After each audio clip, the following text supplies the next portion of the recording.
ਨੂਨ league ਵਾਲਿਆਂ ਨੂੰ ਮੈਂ ਵੋਟ ਦਿੱਤਾ। ਸ਼ੁਰੂ ਤੋਂ ਮੈਂ ਇਹਨਾਂ ਦਾ ਵੋਟਰ ਸਾਂ। ਇਹ ਨਾ ਪਹਿਲੇ ਵੀ ਬੜੀ ਤਰੱਕੀ ਦੇ ਆਦੀ ਕੰਮ ਕੀਤੇ ਨੇ ਤੇ ਹੁਣ ਵੀ ਕੀਤੇ ਨੇ। ਹੁਣ ਹਰ ਪਾਸੇ ਜਾ ਕੇ ਇਹ ਤੇ ਦੱਸਦੇ ਨੇ ਅਸਾਂ ਇਹ ਰੋਡ ਬਣਾਇਆ, ਇਹ ਸਕੂਲ ਬਣਾਇਆ, ਇਹ ਹਸਪਤਾਲ ਬਣਾਇਆ, ਤੇ ਐਡਾ ਵੱਡਾ ਇਹਨਾਂ ਜੁਰਮ ਕੀਤਾ, ਹਜ਼ੂਰ ਦੀ ਖਤਮੇ ਨਬੂਵਤ ਤੇ ਇਹਨਾਂ ਹਮਲਾ ਕੀਤਾ।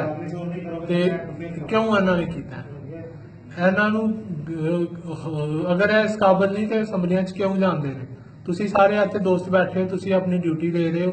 ਮੈਨੂੰ ਫੜ ਕੇ ਲਿਆਂਦਾ ਜੀ ਨਾ, ਤੁਸੀਂ ਅੱਛੇ ਹੋ ਇਨਸਾਨ, ਤੁਸੀਂ ਡਿਊਟੀ ਦੇਤੀ। ਤੇ ਇਹਦਾ ਫਰਜ਼ ਬਣਦਾ ਹੈ ਨਾ ਕਿ ਇੰਨੇ ਲੱਖਾਂ ਵੋਟ ਲੈ ਕੇ ਇੰਨੇ ਪੂਰੇ ਸ਼ਹਿਰ ਦੀ ਤਰਜਮਾਨੀ ਕਰਨ ਲਿਆ, ਤੇ ਕਮ ਅਜ਼ ਕਮ ਜਿਹੜਾ ਕਾਨੂੰਨ ਬਣਿਆ ਪੜ੍ਹੇ ਤੇ ਸਹੀ।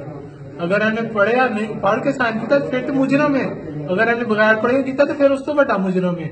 ਕਿ ਅਗਰ ਜਿਹੜਾ ਮਰਜ਼ੀ ਕੋਈ ਪੇਪਰ ਇਹਨੂੰ ਦੇ ਕੇ ਸਾਈਨ ਕਰਵਾ ਦੇ, ਬਸ ਇਹ ਗੱਲ ਇਹ ਰਾਜਾ ਸਫਰੁੱਲਾ ਦੀ ਰਿਪੋਰਟ ਸ਼ਾਇਰ ਕਰਨ, ਜਿਹੜਾ ਉਸ ਮੁਜਰਮ ਹੈ ਉਹਨੂੰ ਸਜ਼ਾ ਮਿਲੇ। ਇਹ ਅੱਜ ਮੈਂ ਕੀਤਾ, ਮੈਨੂੰ ਮਾਰ ਦੇਣਗੇ, ਫਾਂਸੀ ਲਾ ਦੇਣਗੇ, ਮੈਨੂੰ ਮੇਰੇ ਘਰ ਦੇ ਮਾਰ ਦੇਣ, ਬੱਚੇ ਮਾਰ ਦੇਣ, ਕਿਸੇ ਦੀ ਕੋਈ ਹਸੀਅਤ ਨਹੀਂ।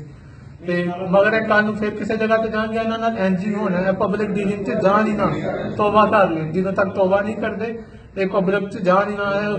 ਮੁਹੰਮਦ ਅਰਬੀ ਦੇ ਸ਼ੇਰਾਂ ਨੇ ਇਹਨਾਂ ਨੂੰ ਨਹੀਂ ਛੱਡਣਾ ਕਿਸੇ ਵੀ ਜਗ੍ਹਾ ਤੋਂ। ਉੱਥੇ ਪੂਰੇ ਮਜਮੇ ਦੇ ਵਿੱਚ ਅੱਲਾਹ ਤਾਲਾ ਨੇ ਮੈਨੂੰ ਤੌਫੀਕ ਦਿੱਤੀ ਹੈ, ਮੈਨੂੰ ਖਿੱਚ ਕੇ, ਮੈਂ ਨਹੀਂ ਇਸ ਕਾਬਲ, ਉਹ ਜ਼ਾਤ ਮੈਨੂੰ ਖਿੱਚ ਕੇ ਲੈ ਗਈ ਉੱਥੇ ਕਿ ਤੂੰ ਅੱਜ ਘਰ ਨਾ ਜਾ, ਤੂੰ ਅੱਜ ਇੱਧਰ ਆ। ਮੇਰੀ ਮਾਂ ਬਿਮਾਰ ਹੈ, ਸ਼ੂਗਰ ਦੀ ਮਰੀਜ਼ ਹੈ, ਉਹਨੂੰ ਮੈਂ ਜਾ ਕੇ ਇਨਸੂਲਿਨ ਲਾਉਣੀ ਹੁੰਦੀ, ਇਹ ਉਹ ਸਾਰੇ ਕੰਮ ਮੈਂ ਕਰਨੇ ਹੁੰਦੇ ਨੇ। ਮਗਰ ਅੱਜ ਮੈਨੂੰ ਕੋਈ ਚੀਜ਼ ਘਰ ਜਾਣ ਹੀ ਨਹੀਂ ਦਿੱਤਾ। ਉਹਨੇ ਖਿੱਚ ਲਿਆ ਮੈਨੂੰ ਕਿ ਨਹੀਂ ਤੂੰ ਇੱਧਰ ਆ। ਅੱਜ ਫਿਰ ਮੈਂ